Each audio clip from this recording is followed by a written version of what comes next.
que no mundo do consumismo é o mais almejado, aquele que mais seduz as pessoas. É o do uso ou é o da troca? É o da troca, com certeza é o da troca. E vejam, hoje eu acabo de comprar um celular Samsung último tipo, semana que vem, o que acontece? Um novo modelo alcançou o mercado, etc., e eu tenho que trocar o meu, me sinto impelido a trocar aquele que eu acabei de comprar por um outro. Num processo de trocas constantes, super contra o consumo, que a gente chama de obsolescência. O que é obsolescência? É quando algo se torna obsoleto, velho. Então ninguém namora mais, porque o namoro depois de um mês já ficou obsolescente. Eu quero é troca, eu quero é circulação. A fila anda, querido. A fila anda de tudo. Anda de produtos, como de informática, de comunicação, de vestuário. A moda é um dos principais protagonistas de um mundo feito à imagem e semelhança do consumismo, não é? A moda é cada vez mais global e a moda é cada vez mais hegemônica, porque a gente tem um único padrão para o mundo em torno de um modo de vida, em torno de um conjunto de produtos. Portanto, não tem algo mais global e mais consumista do que a moda e design. Não tem. Então, esse é um ponto-chave aqui para o entendimento. Agora, vejam, ainda em relação à globalização, nós sabemos que a globalização é um fenômeno de interdependência política e econômica, não é isso? Lembram disso? Vocês se lembram quando a gente falou de Karl Marx, aí não dá muito para esquecer, que ele denunciou uma crise da economia política, ou a crítica da economia política que ele faz? Vocês lembram disso?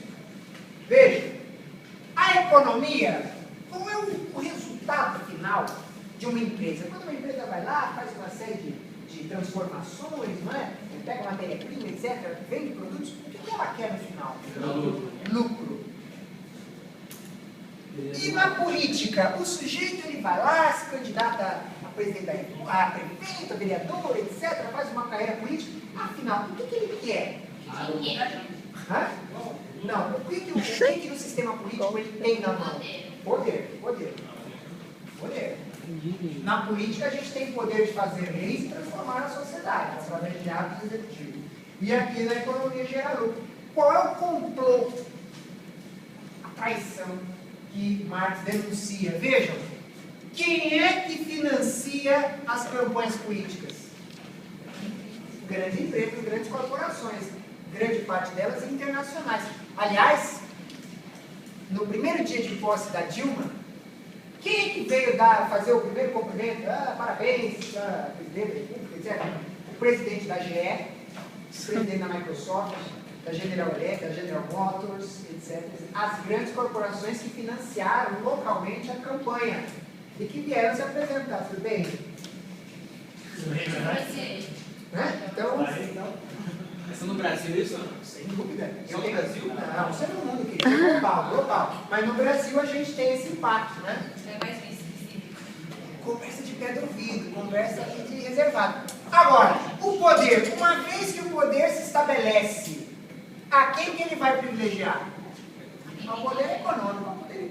Então existe um complô hoje, neste modo do capitalismo global, nessa interdependência corrupta e ao mesmo tempo viciada entre interesses da economia e interesses do poder. Ou seja, hoje existe uma interdependência dos mercados e do Estado. Exemplo, o Brasil e o Will, como é que ele conseguiu escapar da crise? Vocês sabem que no mundo está tendo uma crise avassaladora, não é? Na Espanha, a taxa de desemprego dos jovens entre 18 a 20 e poucos anos é histórica. Nunca a Europa teve uma crise de emprego e de colocação para os jovens como está tendo agora. A Grécia, a gente chega na Grécia e fala assim, que horas são 1h30, então daqui a 15 minutos tem uma manifestação, né? Olha, eu cheguei atrasado para a manifestação no meio de meio, mas eu pego a manifestação da É crise geral. O que a gente está vendo aqui com essa coisa dos ônibus é fichinha.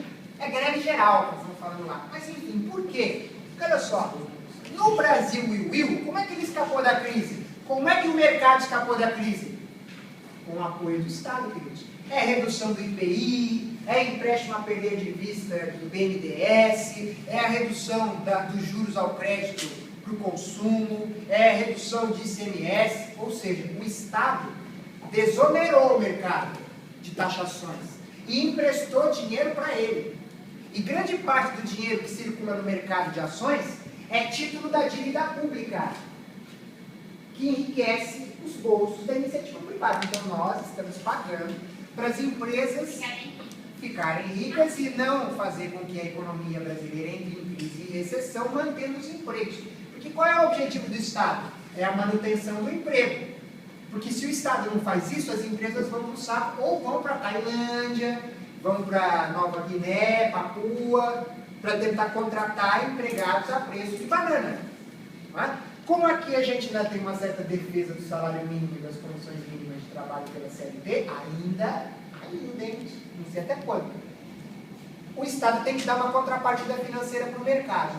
Então, existem teóricos que estudam essa relação promíscua entre o Estado e a iniciativa privada, o mercado, a economia, na medida em que cada vez mais o Estado tem que subsidiar a prosperidade da economia. As grandes fortunas brasileiras, todas elas são financiadas pelo governo, de um jeito ou de outro. Aliás, o nosso top da lista, o Eide Batista, ele é muito financiado pelo governo e agora as novas jazidas do pré-sal estão todas indo para a mão dele. Então essas são questões que cada país vai precisar entender de acordo com a sua matriz de economia e de trabalho e de recursos de mão de obra, etc. Muito bem. Então esse biparasitismo, não é? Que é um biparasitismo, um é parasita do outro. Porque o Estado só fica bem se a economia está bem. E a economia só fica bem se o mercado, né, de alguma maneira, fornece as condições para ele se estabelecer de maneira competitiva. Então, esses são pontos aqui importantes para a gente entender a globalização. Né? Eu mencionei algumas dessas coisas, mas eu queria enfatizar. Outro ponto aqui, vejam. Globalmente, nós falamos que o modo de vida é esse, não é? Mas como ele se dissemina com essa rapidez e com essa abrangência, não é? Porque vejam, o consumismo, ele tem uma abrangência mundial e uma rapidez, portanto, trazendo uma eficácia na transmissão e na implantação desse modo de vida de consumo, nunca antes isso. Nem a religião católica apostólica romana foi tão rápida, abrangente e eficaz. Ela demorou séculos para fazer o que ela fez. Séculos. Por que marcas de moda, de design, de automóveis, etc., com tanta rapidez conseguem mudar os seus produtos, a sua forma de enxergar, a dinâmica de relação do indivíduo com os produtos de uma maneira tão rápida? Porque hoje nós não apenas estamos numa sociedade globalizada, baseada no consumo, mas nós estamos numa sociedade de espetáculo. O que é essa sociedade de espetáculo? E aí eu vou responder aqui. O que é essa sociedade de espetáculo? Em primeiro lugar, a sociedade só é possível no espetáculo na medida em que ela desenvolve canais de difusão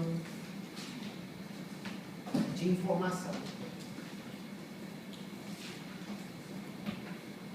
Rádio, TV, jornal, internet, celulares, aparelhos de teletransmissão móvel, smartphones, tablets, etc. Nunca nós fomos tão interligados através desses equipamentos e dessas mídias. Portanto, nós estamos vivendo em pleno universo midiático.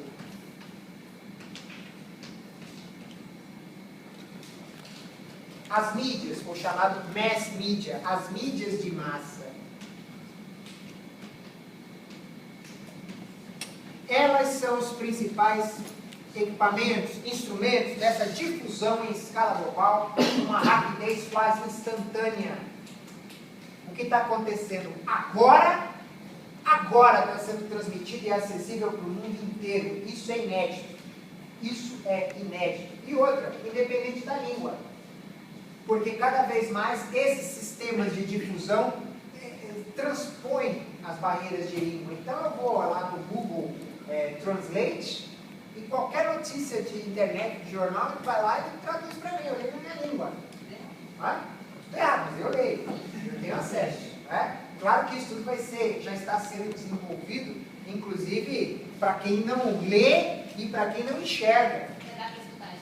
Sem dúvida. E Midiático. Mídia, de mídia. Midiático. As mídias de massa. Portanto, televisão, internet, todos os aparelhos de mobilidade ampliam a escala de conhecimento, mas, por outro lado, de acesso à ideologia. Porque, veja, qual é o conteúdo difundido nesses canais de comunicação? Ideologia. Lembram da ideologia o que é? Entendeu? Como é que eu poderia definir ideologia?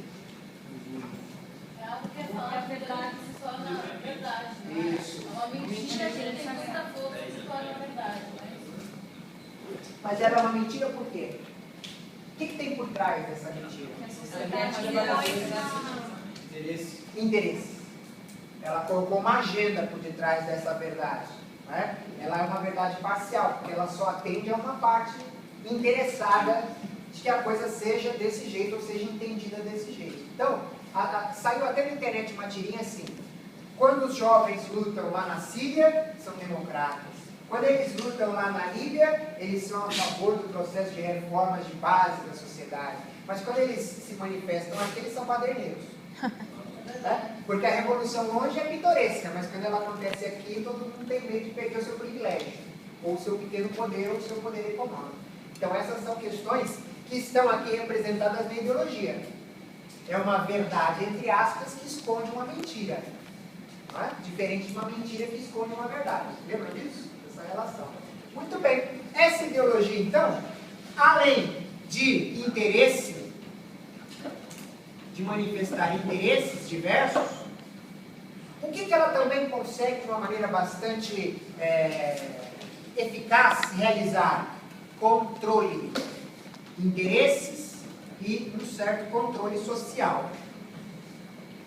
Porque uma vez que as pessoas entendem que, afinal, é assim mesmo, fazer o quê, né? Elas ficam conformadas e elas assumem um papel que eu, como interessado, quero que você assuma.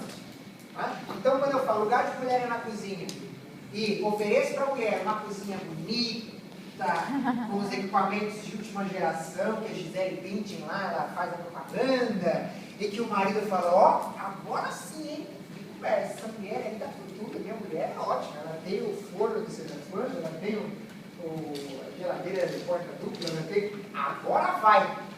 Sucedida, hein? Bem sucedida, hein? Ó, sensacional! Eu controlo essa figura porque eu a posiciono numa certa situação e ela fica muito bem contente em reproduzir aquilo que a gente quer que ela reproduza. É a classe C que foi induzida a consumir. Então a classe C, ela se identifica positivamente quando ela está lá enchendo o carrinho extra. Botando iogurte. Botando cerveja a mais, botando a picanha. Agora o pobre come picanha, legal. O pobre come picanha. Então, a gente controla o potencial de transformação da classe C, enchendo a barriguinha dela de porcaria e de picanha com cerveja. Até que a classe C quando eu vi trabalho, eu achava que era bem menos. Até 5 mil inscritos. Não, a classe C está bombada, querida. A classe C está bombada. Olha só, qual é o grande lance do espetáculo? Qual é o grande lance do espetáculo? O espetáculo que para nós traz ideologia, como nós vimos, quais são alguns aspectos fundamentais? Por que então ele é espetáculo? Ele podia ser uma coisa normal? Uma simples cena da vida cotidiana normal? Por que ele é espetáculo? Em primeiro lugar, ele é espetáculo porque nos coloca numa posição passiva como telespectadores.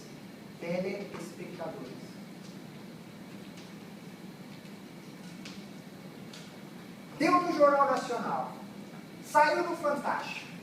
A gente assume uma posição passiva e fica ali, ó, de voyeur. o nosso binóculo televisivo olhando o que está acontecendo lá do outro lado do mundo, sem entender o que está acontecendo aqui, ó.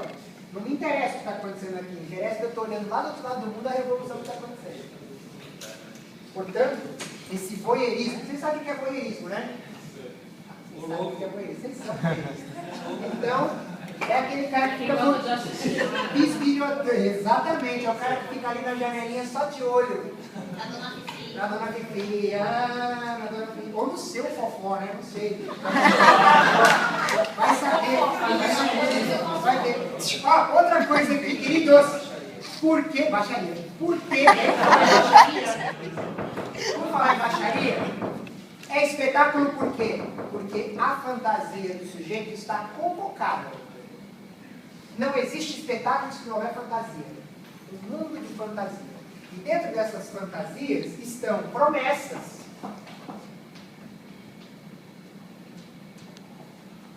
Quem compra uma Ferrari não compra porque é um carro econômico, não compra porque é um carro confortável, não compra porque vai dar para levar as crianças na escola com segurança, nada disso. Quem compra uma Ferrari, amigo, tem uma baita de uma fantasia. Qual? Primeiro lá, pegador. É o Ayrton Senna, ele vai dizer assim, tem que estar poderoso. E é o cara que compra uma Ferrari, apesar do carro dele andar a 300 km por hora, ele anda a 20 na avenida da praia na esquerda. Na esquerda. Vou parar antes do sinal, só vou ficar ali. Bom, enfim, promessas de que se você comprar, se você fizer, se você XYZ, você será uma pessoa melhor. E outra questão interessante da fantasia é o que a gente poderia chamar de evasão. O que é a evasão? Quando eu sonho que eu estou ali ganhando na Mega Sena, eu deixo de pensar nos meus problemas atuais. Então o cara todo dia, depois de ter enfrentado trânsito, fumaça, patrão chato, é um inferno. Ele deita de noite a cabecinha dele no travesseiro e ele pensa, hoje é terça-noite, amanhã vai sair o estado da Mega. Tem que dar certo, dessa vez tem que dar certo. Papai do céu, pelo amor de Deus, olha para mim. Essa evasão é quando eu saio pela tangente, quando eu não encaro o problema de frente. Eu acho uma porta de saída para aquilo que eu deveria enfrentar, para aquilo que eu deveria fazer. Todo tipo de evasão é uma forma do sujeito se eximir da sua responsabilidade. Ele sabe que ele tem essa responsabilidade, mas ele dá um jeito de sair pela direita ou pela esquerda.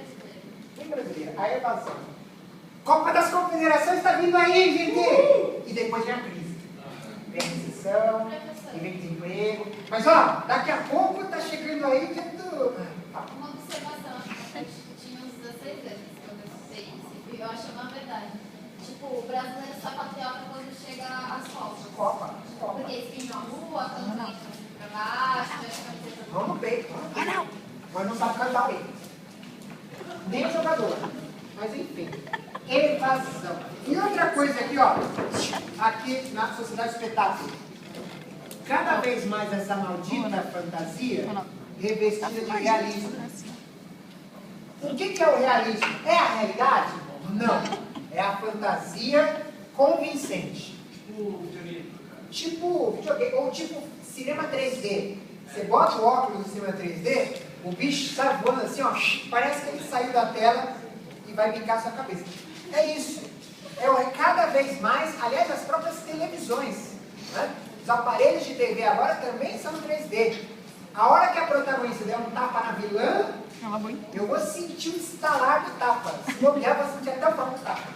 De tão realista que é a fantasia produzida pelos meios de comunicação de massa e que a gente assimila de maneira pacífica. Só para dizer então que essas três situações aqui, ó, são interdependentes e interligadas, não é uma coisa separada da outra. Eu preciso de uma sociedade do espetáculo passiva, cheia de desejos de fantasia e de evasão, para saciar isso aonde? No consumo. Num consumo cada vez mais globalizado que alimenta mercados. e que alimenta o controle através dessa relação de capital-trabalho. Trabalho, trabalho, trabalho, para quê? Consumir, consumir, consumir, consumir. Entrei no cheque especial, o que eu faço? Trabalho, trabalho, trabalho, trabalho. Para quê? Para pagar empréstimo. Empréstimo, empréstimo, empréstimo. E assim sucessivamente. Tem sentido uma vida dessa? Para o sujeito não, mas para o mercado tem. Porque ele fica cada vez mais rígido. E tem cada vez mais controle social e cultural. Tudo bem? Só para entender o seguinte, como é que esse processo chega aqui, em Santos? Como é que ele chega no estuário? Como é que ele chega no Embaré? Como é que ele chega no Marapé? Como é que ele chega? Ele chega. Ele chega da seguinte maneira. Onde é que eu posso apagar, hein? Ali, ó. Aonde? Tá. Ah, isso, apaga aqui. Como é que ele chega? A grande tensão que nós vemos hoje no mundo, em todos os sentidos, é essa relação entre o global versus o local. De um lado eu tenho todas as tendências, todo esse mercado articulado globalmente, o capital, o dinheiro e o poder, numa escala transnacional. Mas o impacto disso e as transformações acontecem localmente. Localmente. Então, se a guerra na Síria se aprofundar e se estender, onde é que vai pegar? No custo da gasolina do cara que leva o meu filho de casa para a escola. Como é que chama? Da van. A gasolina do cara da van vai aumentar. Resultado, ou eu saio de casa mais cedo para levar meu filho a pé, ou eu vou ter que desembolsar mais para meu filho ir para a escola. Ou eu tiro ele de uma escola boa um pouco mais distante e boto meu filho numa escola porcaria perto de casa. Então, vejam, o impacto dessas situações globais, macroeconômicas, macropolíticas, militares, etc., ela é sentida diretamente na vida cotidiana de todos nós.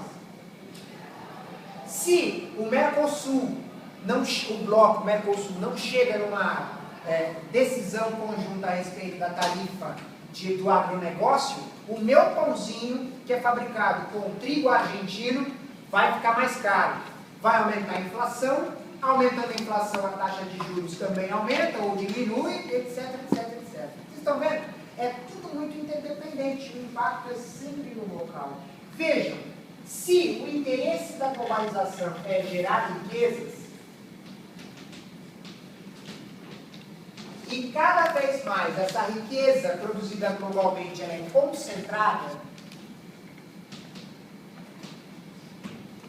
a revista Forbes, há algum tempo atrás, alguns meses atrás, publicou um artigo de que nunca antes, em época de crise, no dito terceiro mundo, se geraram tantas riquezas bilionárias. Nunca tanto bilionário surgiu do mundo periférico num ambiente de crise. Não seria uma loucura isso? Como é que no ambiente de crise surgem tantos bilionários em países tão historicamente pobres? Por quê? Como é que isso aqui acontece? Porque as riquezas são concentradas em poucas mãos, gerando o quê? Desigualdade. Quanto mais um país gera riqueza concentrando dinheiro e etc., fruto do capital, do trabalho, etc., mais a gente percebe que a desigualdade acontece. Vejam, a desigualdade vem para onde? Para o local. E a riqueza vai para onde? Para certas corporações multinacionais. Porque, vejam, a Microsoft, apesar de ela ter uma sede jurídica nos Estados Unidos, ela é uma empresa global. Ela opera na China, o Google, por exemplo, né? Opera na China, opera no Japão, opera no Oriente Médio, opera na América do Sul, na América do Norte. Em Marte essa porcaria opera. Portanto, queridos, a riqueza ela é concentrada globalmente. Inclusive, existem diversos processos contra os donos dessas empresas de evasão de divisas, que não pagam imposto. Porque o dinheiro fica circulando aí nos mercados de ações no globo, tiro daqui, volta dali, transações eletrônicas, o dinheiro é cada vez menos material, ele é digital. Então ele vai circulando por aí, e o Estado não consegue pegar essa riqueza, porque não está no banco guardado, nota em cima de nota. é tudo digital, é virtual esse dinheiro. Mercado de ação é digital. Então, se ele é milionário, mas se eu pedir para ele pagar um cafezinho, não vai ter dinheiro. Porque não é mais dinheiro. Então, essa concentração de riqueza em termos globais, ela distribui e aprofunda o quê? As desigualdades locais. Ou seja, no Brasil, apesar da classe C ter subido um pouco o seu parâmetro de renda, nunca antes houve uma diferença tão grande entre aquele da classe AAA e o cara da classe E. O que é desigualdade? É a diferença entre o sujeito da classe A e da classe E.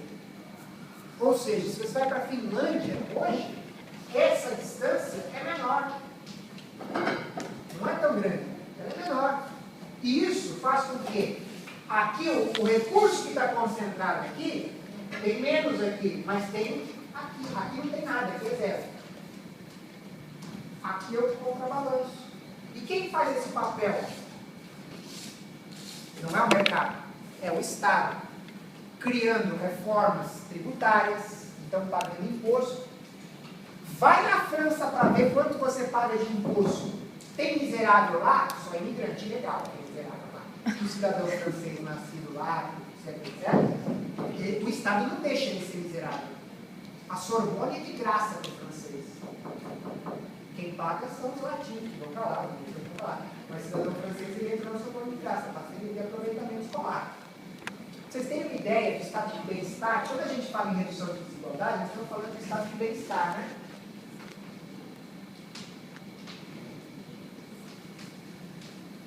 O estado de bem-estar francês ele é tão profundamente consolidado que, vejam, uma mulher que dá à luz ao seu primeiro filho, se ela é mãe solteira ou se ela trabalha, o Estado paga uma empregada doméstica durante 3 meses para ela. Ela vai lá, cuida da criança, ela é especializada, ela tem curso, tem diploma. Ela é especializada para cuidar de criança, ela lava a sua roupa, ela faz a sua comida, ela arruma a sua casa de graça, o Estado paga. Vocês têm uma ideia? A minha prima, ela mora em Burgos, na Espanha, ela ganha mais 3 mil euros por mês para ela de filho. Ela teve um menino. É isso. Ela ficou com piscina, tudo em casa, mostrando e trabalhando. Só porque engravidou. É claro, porque o estado de bem-estar deve ser garantido à criança, tá? Assim, se existir essa urbanização global, por que em países como a França isso não chega dessa forma como chega no nosso? Ah, muito bem. Por um aspecto que nós já abordamos aqui. Cultura local. Qual é o grande impedimento disso aqui acontecer? É quando a cultura local é forte. Quando a identidade local é forte. E principalmente, quando essa identidade também é baseada numa politização. Professor, mas eu acho que realmente é por questão de cultura. Porque aqui no Brasil tem muitas famílias pobres que pensam em ter mais filhos por causa do Bolsa Família. Essas palhaçadas todas. Só que, entendeu? Pode até ter essa ajuda toda que o governo daria, mas não rende, porque o brasileiro é retratado e pensa em si se prejudicando, né? Já falei e repito, o brasileiro tem um DNA cultural de colônia. O pé está na senzala. Classe A, B, C, D. Você sabe que o dono da Casa Grande vestia todo de branco, que era português, ele tinha o pé na senzala tanto quanto negro, porque ele ia lá de noite fazer os seus vestidos. Ou seja, a mentalidade geral de todas as classes aqui, ela é preconceituosa, racista, classista e com o pé na senzala colonial. Portanto, isso cria em nós uma identidade que, ao invés de combater, favorece todo tipo de exploração e alienação fruto desse processo global. As nossas fraquezas de caráter cultural abrem espaço para as fantasias, para os sonhos de evasão e para as promessas que esse mercado de consumo faz. Vocês sabem que o português foi à falência porque a cultura portuguesa lá do Renascimento, lá das descobertas, os portugueses achavam que era indigno trabalho manual. Por isso é que os portugueses não entraram na Revolução Industrial como os ingleses entraram. Eles preferiam explorar e tirar daqui para comprar sem ter trabalhado os produtos industrializados ingleses. Não é? E por isso que eles criaram uma dependência, uma dívida impagável, a ponto de ter que liberar as colônias portuguesas para a exploração inglesa. Foi o que aconteceu no Brasil. A Light, a British Railway, telefones, tudo veio os ingleses estruturando e ganhando dinheiro no Brasil depois da primeira onda de colonização portuguesa. Essa é uma outra história. Aliás, é a mesma. Portanto, por que a França resiste? Porque ela mantém uma identidade cultural. Porque ela é politizada e ela resiste a esses dois aspectos aqui fortemente. E a esse também. Esse mercado de moda sempre mais potente lá. Então, mas eles é que fazem, né? Eles é que estão na liderança. Não são eles recebendo a moda americana, que aliás eles rejeitam. São eles produzindo a moda que vai para o mundo. Porque, inclusive, eles já foram no império. Não foi império, foram colonizadores. Essa cultura toda é gerada por causa das guerras?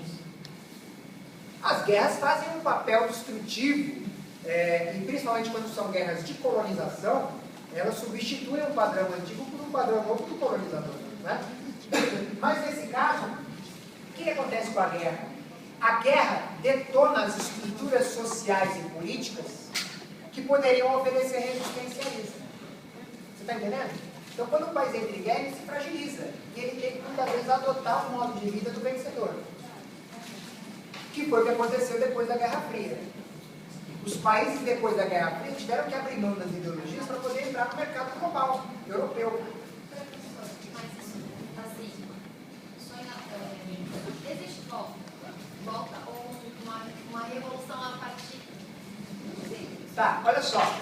Se existe qualquer possibilidade de resgate, não vai ser daqui. Vai ser daqui. E um aspecto importante é isso, ó, comunidade. Porque a gente só consegue se vincular com o outro a ponto de fazer exigências e mudanças quando nós nos sentimos parte de algo maior. Isso nos dá força para reivindicar. Por isso é que os jovens universitários que participam de uma comunidade têm força para ir para a rua. Porque eles olham uns para os outros, eles se reconhecem e reconhecem a mesma demanda. Então eles têm força para, de alguma maneira, estabelecer uma contrapartida de reflexão, de crítica, etc. Se eu olho para você e não te conheço, se eu olho para eu e não te conheço, eu me sinto inseguro a ponto de sair para a rua. Então a formação de comunidades baseadas no entendimento do local, das demandas locais, das contradições locais, são fundamentais. Mas a mudança ela não é a partir de massa. Não, ela é a partir de crítica e de resistência.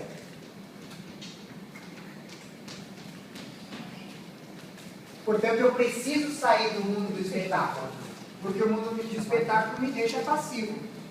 E aí que tem aquele velho ditado: a revolução não será televisionada. Se eu ficar esperando estar na televisão as mudanças que eu quero, já era, não vai acontecer nunca. Eu preciso, junto com a minha comunidade, lutar para que essas mudanças aconteçam. E provavelmente eu vou estar na rua e não vou estar vendo a televisão, dando notícia. Fala. Alguém? Não? Ou seja, o centro do processo está aqui, ó. Esses dois são processos econômicos e culturais que de alguma maneira consolidam e aprofundam cada vez mais as contradições da globalização. E as pessoas que estão nascendo agora, vamos supor, essas novas gerações que estão vindo, elas vão cada vez mais novas. Sem dúvida, sem dúvida. Até porque essa ideologia torna natural. Torna tudo isso natural. É assim mesmo. Como assim? Como seria de outro jeito? Como assim de outro jeito? Esse é o jeito. A globalização até da própria Globo, né? Que impõe o modo do brasileiro tem que pensar, né? Sem dúvida. E vejam, em cada país, em cada região, existem canais específicos que são os principais, são o hegemônico aqui. A Globo, ela não é brasileira. Há muito tempo que ela não é brasileira. A Time Warner tem participação na Globo, a CNN tem participação na Globo. Ela é uma subsidiária já globalizada. E a Globo também se difunde na África, no Oriente Médio. Percebe? Então, esses canais de difusão ideológicos são os verdadeiros aparelhos culturais de controle. Aqui é a Globo, por exemplo, que faz principalmente. E agora, com as novas religiões, as religiões estão comprando emissoras para também fazer evangelização ideológica em outros sentidos. E vejam, essas novas religiões protestantes, de matriz protestante, nem sei se são protestantes, também não sei se são religiões. Mas o fato é que essas novas religiões, baseadas no marketing televisivo e na indústria do espetáculo e do milagre, de fato, elas oferecem uma possibilidade de controle social bastante grande. Fundamentalmente, em função disso aqui. Onde é que essas televisões e essas religiões prosperam? Em ambientes locais de muita desigualdade, de muita miséria. Por isso que embaixo, na periferia, tem uma igreja. Sem dúvida. É a fé. E elas ofertam uma promessa de redenção. É uma igreja terrível. Uma promessa de redenção. Não, você bebe, querido. Você é drogado. Você foi prostituta. Você é o programa.